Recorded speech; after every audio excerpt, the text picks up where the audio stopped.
organisations de la société civile, nous avons eu l'honneur de prendre la parole aujourd'hui pour représenter justement ces organisations-là dans le cadre du lancement du village de l'égalité.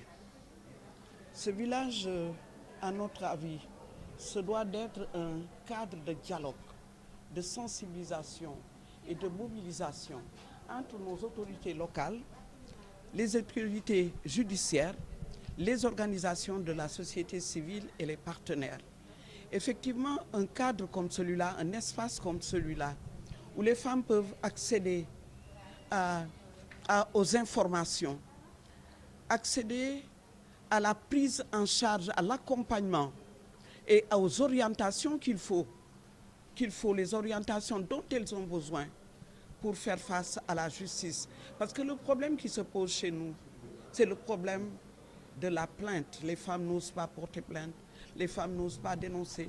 Mais quand on a un espace comme celui-là où on peut discuter en toute sécurité et en toute dignité, je pense que ça va nous aider à accélérer les démarches que nous sommes en train de faire pour arriver à l'égalité, au respect des droits des femmes et des filles.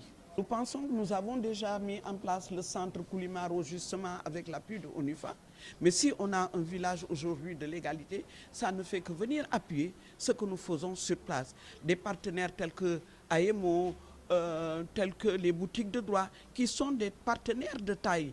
Les autorités locales également administratives qui sont des autorités de taille. Je pense que si nous avons un cadre comme celui-là où l'on peut échanger librement, eh bien, je pense que c'est un plus pour faire avancer justement les droits des femmes dans notre région. Le village d'égalité, le concept est un peu à l'image du village que nous connaissons, l'arbre à palabre. Donc ce qui est intéressant dans ce concept, c'est le contenu. Donc nous avons voulu avoir un lieu public dans lequel se retrouvent l'ensemble des acteurs de la communauté, les leaders religieux, les autorités administratives, donc les communautés en tant que telles, pour discuter d'un thème qui est commun. Et cette année, c'est le thème de la justice, le droit et l'action pour les femmes et les filles. Donc la spécificité de cette activité de village d'égalité, c'est que dans le même lieu, les femmes ont accès aux différentes informations en ce qui concerne et la prévention et la prise en charge et les services de réinsertion socio-économique en ce qui concerne les victimes de violences basées sur le genre. Donc elles peuvent se sentir aussi libres de pouvoir exprimer leurs préoccupations et avoir des personnes qui sont là pour les écouter et pour les orienter. Tout ça dans un seul lieu, dans un espace communautaire, d'où le nom de village d'égalité. La finalité, c'est de permettre au maximum de femmes et jeunes filles d'avoir accès à l'information juridique, d'avoir accès aux services qui existent et d'être orientés sur les mécanismes de prévention et de prise en charge existants dans la région. Et de pouvoir recueillir aussi des cas qui peuvent faire l'objet de début de traitement. D'ailleurs, c'est l'une des raisons pour lesquelles nous avons organisé ce village, et sachant qu'il y a énormément d'efforts qui sont en train d'être faits, mais il faut reconnaître que le besoin est encore là.